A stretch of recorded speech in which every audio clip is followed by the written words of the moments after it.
जाको राखे साइयां। वत्सराज का मन राजा मुंज के आदेश पालन और अपने कर्तव्य पालन के निर्णय के बीच झूल रहा था। वह जानता था कि यदि राजा मुंज भोज का खून से लथपथ सिर नहीं देखेगा तो मुझे जीवित नहीं छोड़ेगा। अभी वह इसी उधेड़ बुन में था कि सूर्यास्त हो गया। पश्चिम की लालिमा में उसकी तलवार ऐसे चमक उठी मानो वह भोज के खून की प्यासी हो। भुवनेश्वर वन के मध्य में वत्सराज ने रथ रोक दिया और भोज को राजा का आदेश सुनाकर कहा कि मुंज राज सिंहासन का पूरा अधिकार भोग चाहता है। उसने तुम्हारे वध की आज्ञा दी है।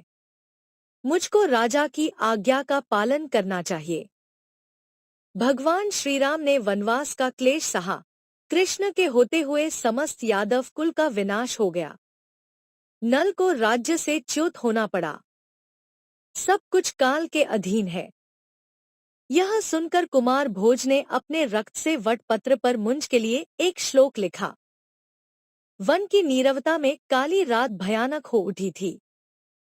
वत्सराज के हाथ में लपलपाती नंगी तलवार ऐसी लगती थी मानो निरपराधी के रक्त से स्नान करने में मृत्यु सहम रही हो।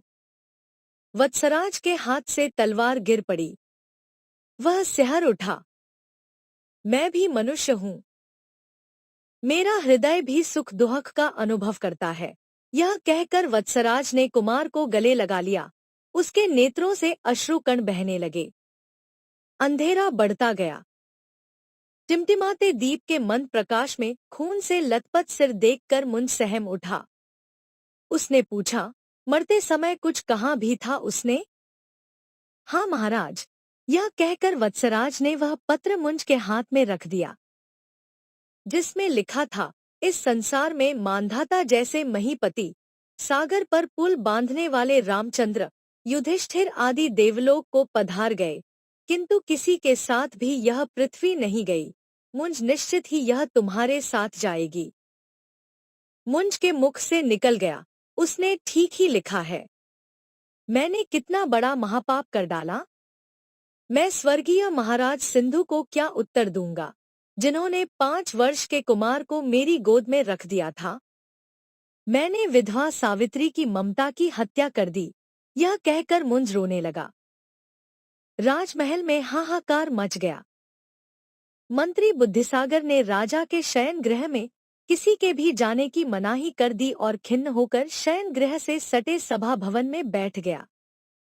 वत्सराज ने उसके कान में कहा, भोज जीवित है, मैंने नकली सिर दिखाया है। यह कहकर वह राजभवन से चला गया। राजा ने रात में ही अग्नि में प्रवेश करना चाहा।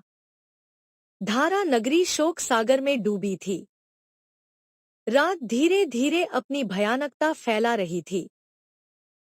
सभा भवन में एक कापालिक ने आकर बुद्धिसागर से निवेदन किया कि मैं मरे हुए व्यक्ति को जीवित कर सकता हूँ। कटे हुए सिर को धड़ से जोड़कर उसमें प्राण संचार कर सकता हूँ। बुद्धिसागर ने राजा मुंज को इसकी सूचना दी। कापालिक की घोषणा सुनकर मुंज सभा भवन में आया। बोला, महाराज, मैंने बड़ा पाप किया है। उसके प्रायश्चित के लिए मैंने ब्राह्मणों की सम्मति से अग्नि में प्रवेश करने का निश्चय किया है। मेरे प्राण कुछ ही क्षणों के लिए इस शरीर में हैं। आप कुमार को जीवन दान दीजिए। मुंज ने खून से रंगा सिर कापालिक के हाथों में रख दिया। बुद्धिसागर कापालिक के साथ तत्क्षण श्मशान भूमि पर चला गया। दूसरे दिन सबेरे धारा नगरी में प्रसन्नता की लहर दौड़ गई। कुमार भोज को कापालिक ने प्राणदान दिया, यही बात प्रत्येक व्यक्ति की जीभ पर थी। राजा मुंज ने राज सिंहासन भोज को सौंप दिया तथा स्वयं तप करने के लिए वन चले गए। कहानी समाप्त हुई। कहानी आपको कैसी लगी? लाइक या अनलाइक करें, कमेंट करें, सब्सक्राइब करें, मित्रों को शेयर करें। धन्यवाद।